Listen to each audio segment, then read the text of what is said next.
Hello and welcome. This is the Where People Move show. Thank you so much for being with us today. We're up in Bend, Oregon, and our tour guide is the greatest realtor of all time, Ali. Ali. We got Russell Ali with us from Bend, Oregon. Hey, Russell. Hey, how you doing, Jack? I'm good. Have you ever thought about, that picture of Muhammad Ali standing over that dude that's knocked out? That would be my logo. I would have Muhammad Ali stuff everywhere. It would be, I guess. It's interesting. My friend of mine has some handprints of his, and I put my hand in it. My hands are actually bigger than his. I was surprised.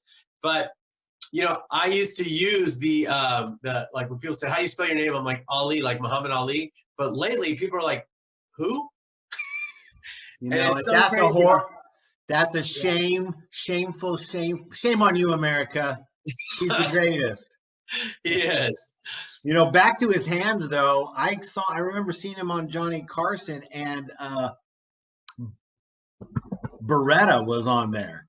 If you remember that actor, Robert Blake. Robert Blake, good job. And so anyway, they shook hands, and Robert Blake said, "I'm shocked that your hands are this small." And he goes, "I never read about you having any hand problems." Muhammad Ali said, "I had hand problems all the time because he got the little baby hands." Baby hands. I could imagine. Right on. Hey man, so how long have you been there in Bend, Oregon? So I've been here for this is our 8th year in Bend, Oregon. Oh, right on. Yep. I left a rising market in San Diego. I was a realtor down there selling a lot of bank owns, and some of the bank owns and short sales started to trail off, and we started rising into this prosperity market. And right in that height, I have to say, God called us to Bend, Oregon. So it was a good time. Right Bend historically trails behind markets like San Diego, Vegas, and the Bay Area and things like that. So we were still in a depressed economy here, and didn't start really rising for a couple of years after we got here, which was good timing.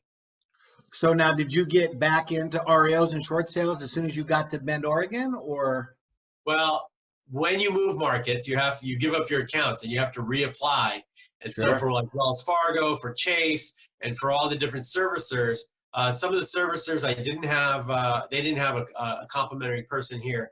But for Wells and for Chase, of course, they had someone here. So I had to leave that and leave some of my accounts. I still worked in California for about 2 more years while I was living here, and then completely, transitioned. Did you just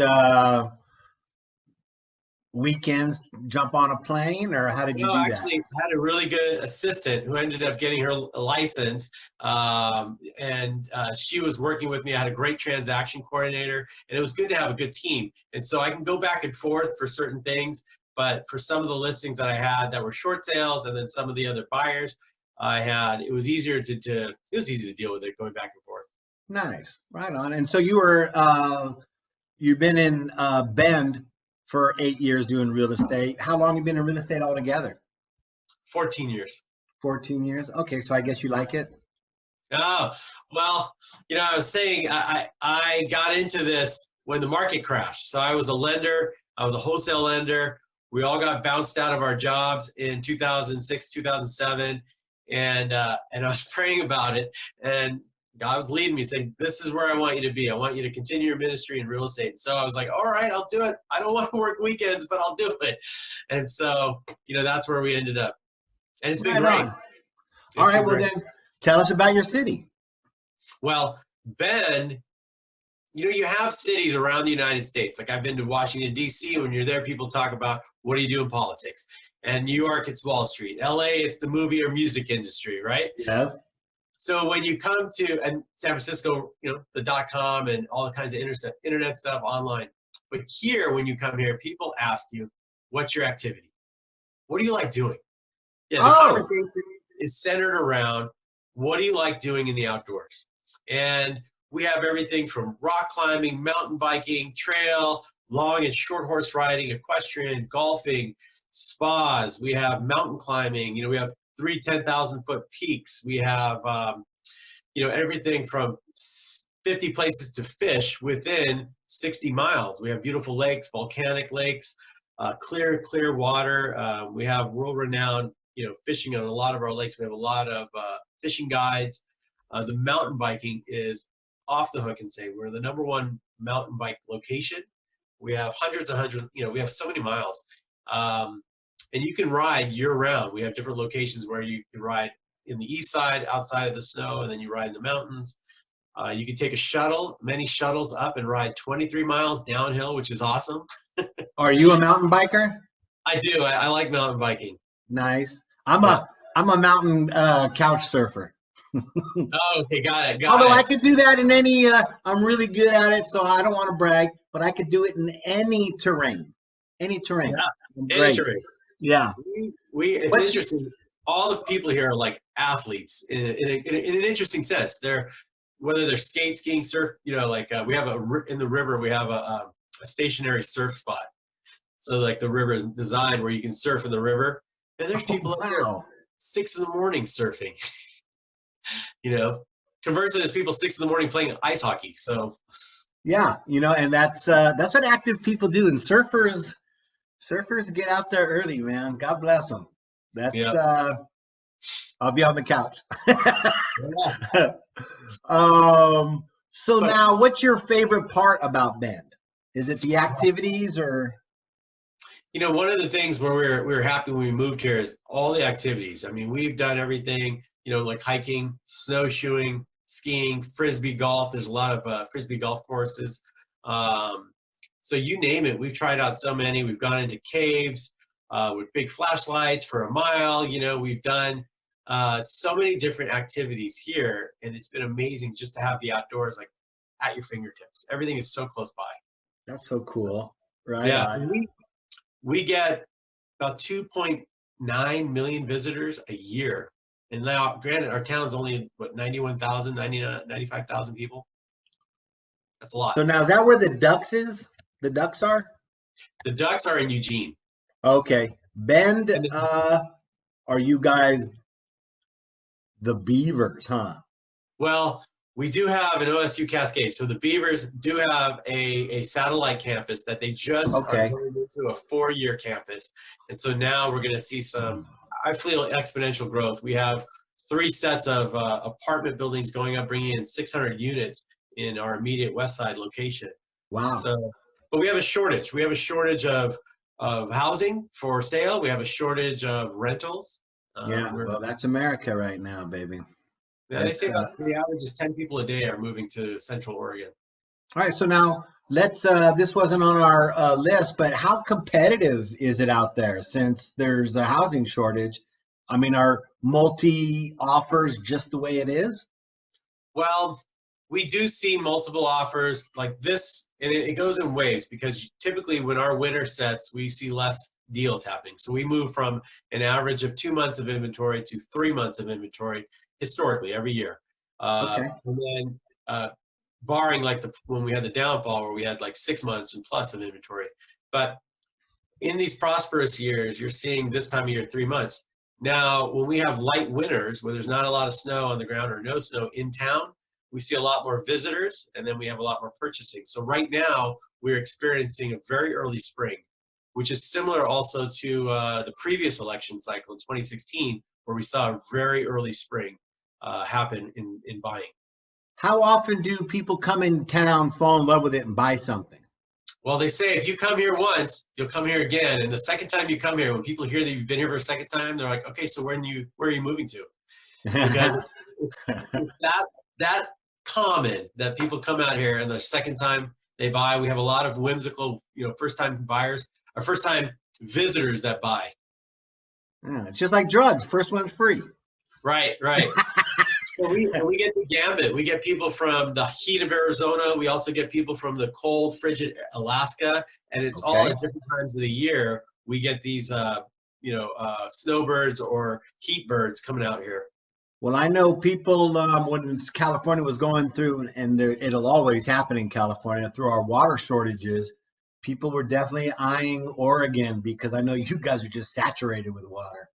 We do. We get, we have a blessing of a big snowpack. And so every year, we have water, we have irrigation, we have farming. there's little things that try to offset those things, and they have concerns, but pretty much we have a conservative mindset and, a farming mindset. And so there's a lot of conservation about it, but the snowpack is definitely helpful. It's an ideal location. Nice. All right, let's get into some numbers. What's your median home price there? So our median home price right now, as it clicks in for January, is $449. $449. Is that So for it's single family? Yeah, that's a single family. Okay. So we don't really have a lot of condos out here. They're building, more. I suspect a lot of these apartments that in 10 years they'll turn them into condos. Exactly. Right. Exactly. They'll build them condo ready now, and then convert when the cap rate hits it properly. Right. And our numbers, when you look at it, last year, if I go back to like January 20th, let's see here, 19, we were at 450. And so we rose to 475 and then dropped back down to 449 by the beginning of January, which is pretty common because of the slowdown in the winter, which starts in October. Right on. And so now for that median home price, what do you get? Is that a 3-bedroom, 2-bath, 1,500 square feet, or what's the animal? Well, what we're looking at right now is, if I pulled it up right here, of course, we have anywhere from, let's see, the highest would be 2219 square feet for a home built in the last 5 years. Actually, we have a brand new home for 2219 square feet, 4-bedroom, 2.5 bath. And then you go back to all the way down to something that's 1,270 square feet. That's like right in town. Wow. Yeah. Nice. And so we have 4 quadrants. We have the northwest, northeast, southwest, southeast, and that's how we look at it. The northeast, you'll have better bargains. It's on the northeast side of town. Everyone wants to be like the west side, northwest, and the southwest on that side of the river. But I think you have beautiful views from the northeast and the southeast side, and you have a little bit bigger properties too as well. Okay, yeah, the further you go out, probably the bigger and all that. Yeah, unfortunately, it's so wide open. I mean, it is wide open, but unfortunately, from Salem, from our government, they push a high density model for taxation. So, we get smaller lot size. I think in San Diego, the average lot size I sold was like 8,000 square feet. Here, it's 6,000. Oh, yeah. You talk about some there's like places in City Heights or North Park that have chopped it up. Like I've seen lots of 1,300 square feet. Wow. And it's like, okay, are they down by the beach? Do they need any kind of density? No. It's just something stupid that made it through when somebody was asleep at the wheel. We have some zero lot lines type of housing, like row housing that they're building. They're beautiful homes, but they're your wall, your fence is the neighbor's wall. Yeah, you play handball against their kitchen wall. Right. Exactly. So now San Diego's median home price is around 600,000. What would you be looking at out there in that price range? I mean, I know it's just a little bit more, but it's more. Well, we have like right now in that previous price point we were talking about, we had I looked up just specifically in that 424 to 449, you had about 19 homes. So conversely, we have about 15 homes in that. What would you say the price point was? 600. It's a little under that, but 600. Yeah, 590. Yeah. Yeah. So in that, we have about 15 homes for sale, and that'll get you anything from, a property with a couple acres to a 5-bedroom, 3,990 square foot home, or you have, a 2,500 square foot home, 4-bedroom, 3-bath. I mean, you're getting a taste of, you can be in any quadrant of the community. You can even be on the west side, which the west side tends to be in the higher price points. Okay. How much would it cost? And I don't know if you have any of this information, and this would depend on the house and location, all that. But to get waterfront property there on a lake or a river or something like that, look at it. Oh, go ahead. Oh, sorry. Oregon is really good about it. Some of the other towns, like the man-made lakes in towns, you have homes on those lakes on the Portland side. But pretty much the oceanfront and a lot of the lakes are still forestry managed, and they don't build like on the coastline, on Okay. the frontage, right? They have a Wow. public access mindset in that regard. So here, all the lakes are up in the hills. You know, you're about 30 minutes a lake, 30 minutes away, but there's no homes on them. Okay. Okay. You know, we have So now, how far away is Bend from the ocean? I think it's like an hour, right? no, Bend is 3.5 hours. Oh, okay. It's My not map, distant. my map says it's just this far, and so Yeah, no, we're about 3.5 hours from Florence, Newport area. The the reason why it's so far, it's a single lane highway through the mountains, and then you get down, and then you had a single lane, you know, like or two-way traffic to the beach. and It's Portland, Eugene, and Bend are all on the same line, right? right. If you go, yeah, right across. So, well, you got Portland. Portland is in the northern part of the state, all the Mm-hmm. way down to Ashland in the south, and then you got Bend is the center of the state. Going east, you got Eugene and then Florence. I mean, You going see, west, you got Eugene and Florence. this is why I slept through geography lessons because I Yeah. got you. I don't need them. Well, I don't it need was them. fascinating. I grew up in LA, and I would travel from work. I lived in South Pasadena when you know at one of my working days, and I'd work through Los Angeles or the Valley. I'd head down to Venice. It took me 45 plus to an hour to get down to Venice back in the day. This is prior to 2006. And when I looked at it recently on the map, I was astonished that it was only 16 miles Oh, it's from but LA out. LA, you can't. That's people that haven't been to LA and they just don't understand that, and they just don't. I lived in Van Nuys and Hollywood for a while there, Yeah. and my whole day would be scheduled around traffic. Like, Yeah. hey Jack, we're going to breakfast. I said, man, it's 9 o'clock. I ain't going nowheres. It's amazing how much you had to Yeah, schedule around traffic. absolutely. So how's Ben's traffic's pretty nice, I guess. Oh man, my friends remind me whenever I post something about traffic in San Diego, California, because Oh, we have roundabouts. I'm like, oh, I'm like 6 cars deep at the roundabout. You know, our town, if you drive 3 miles out, 4 miles out, you have desert, wide open desert. And then if you drive, you know, the mountain, world class mountain is only 17 miles from here. And so, oh you know, you wow. have this high desert to the mountains, and yeah, there's not a lot of traffic. I mean, there's time, you know, you see the traffic, but it's nothing. It pales in comparison. Yeah, but it'll be for a reason, like an accident, or they're doing road work, or it's Yeah. not just because traffic. No, That's they what don't have. drives me nuts. Yeah.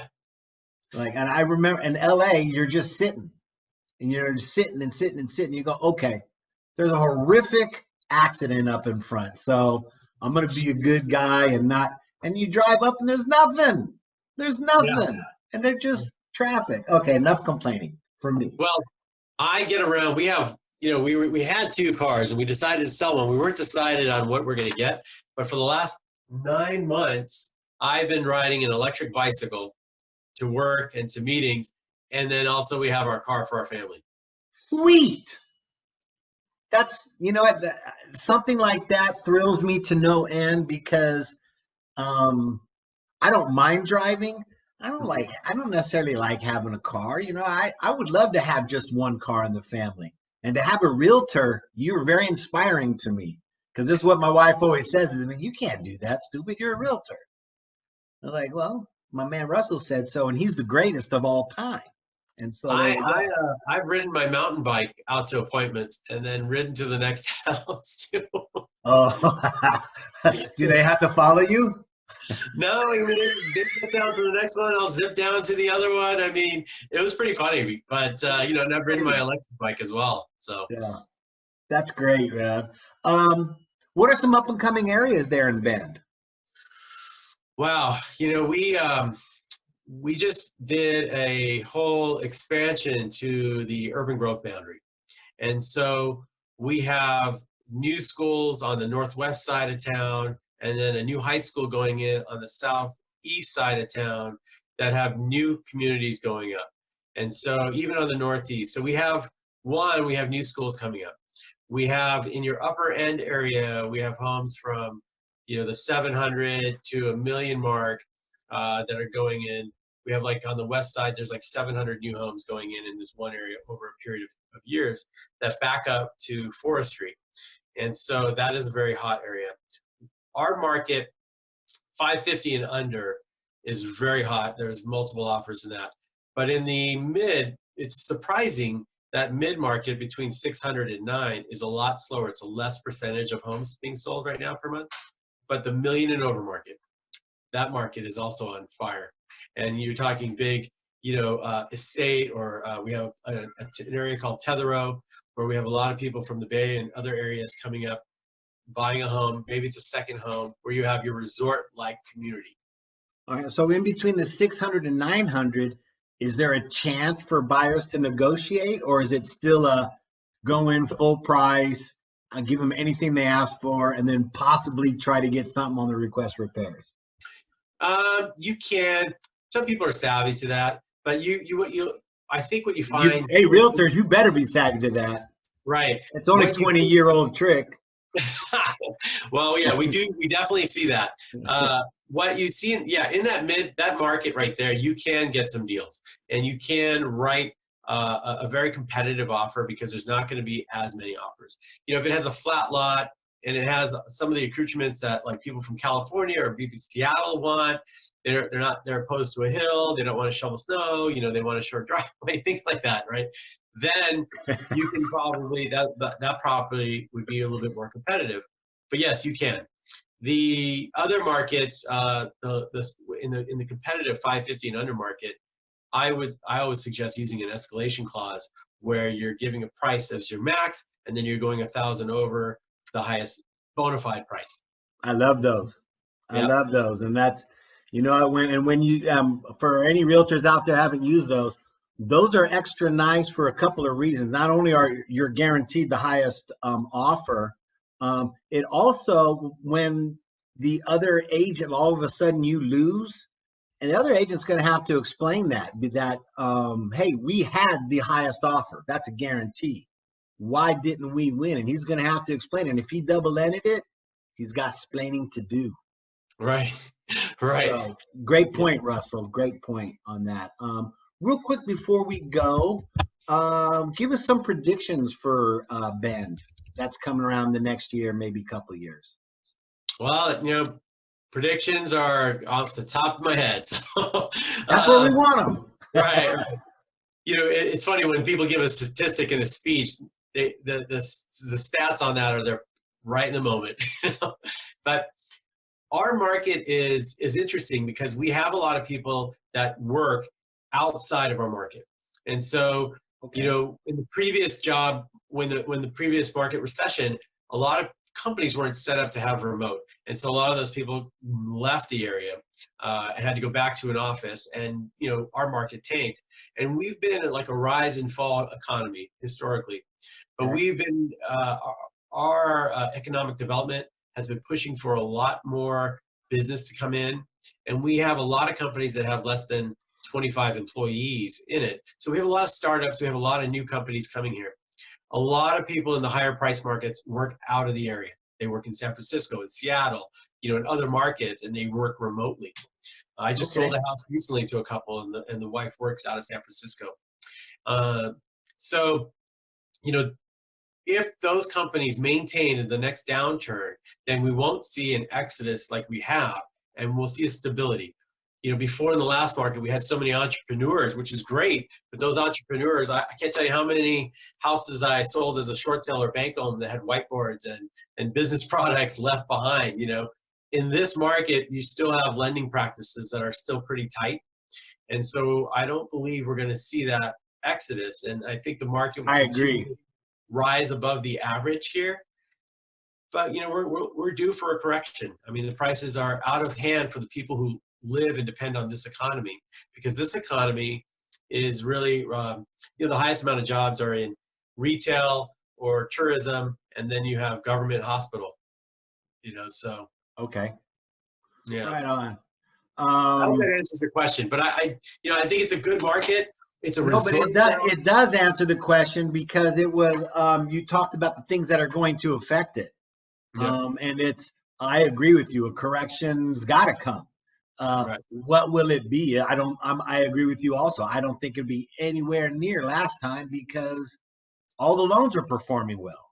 There's Yeah. no liar loans. There's none of that kind of stuff that we used to do back in. Right. When I say we, I mean the industry. Russell and I did not participate in any shenanigans. Well, I did for a short time work for Countrywide. We're gonna edit that. No.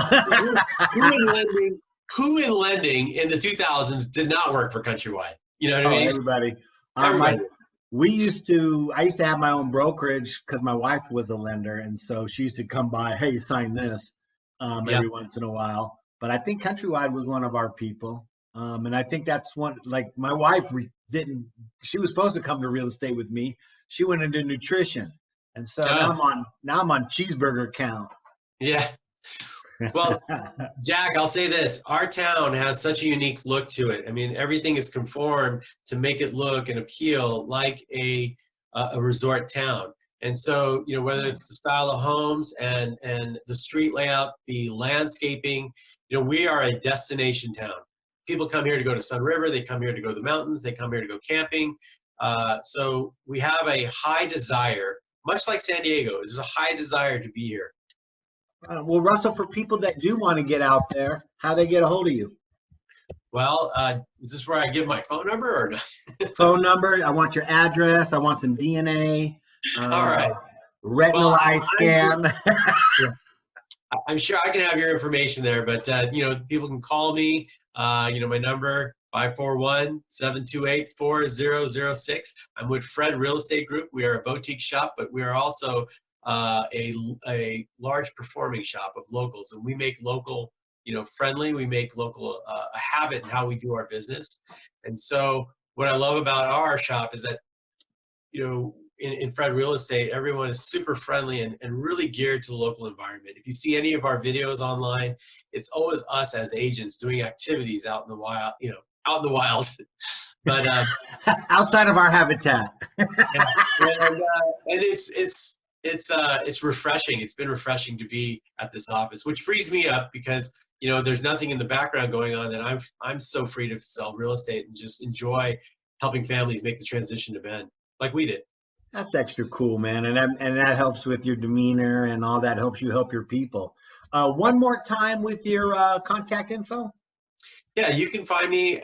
My email is my name, russell@russellali.com, and then my phone number is 541-728-4006. Right on. We're going to put that in the text also. Russell, again, thank you so much for rearranging everything and making this happen. Thank you for a great time. Thank you for telling us about Bend, Oregon. Oh, my pleasure. And Jack, thank you for the opportunity. I appreciate the time and, you know, your ability to rearrange with my schedule too. So thank you. Right on. Well, you know, we're going to do this again. You were great. Thank you so much for listening. This is Where People Move. That's my man, Russell Ali. He's the greatest of all time. I'm just Jack Rowell. Again, thank you so much for listening. Goodbye and God bless. God bless.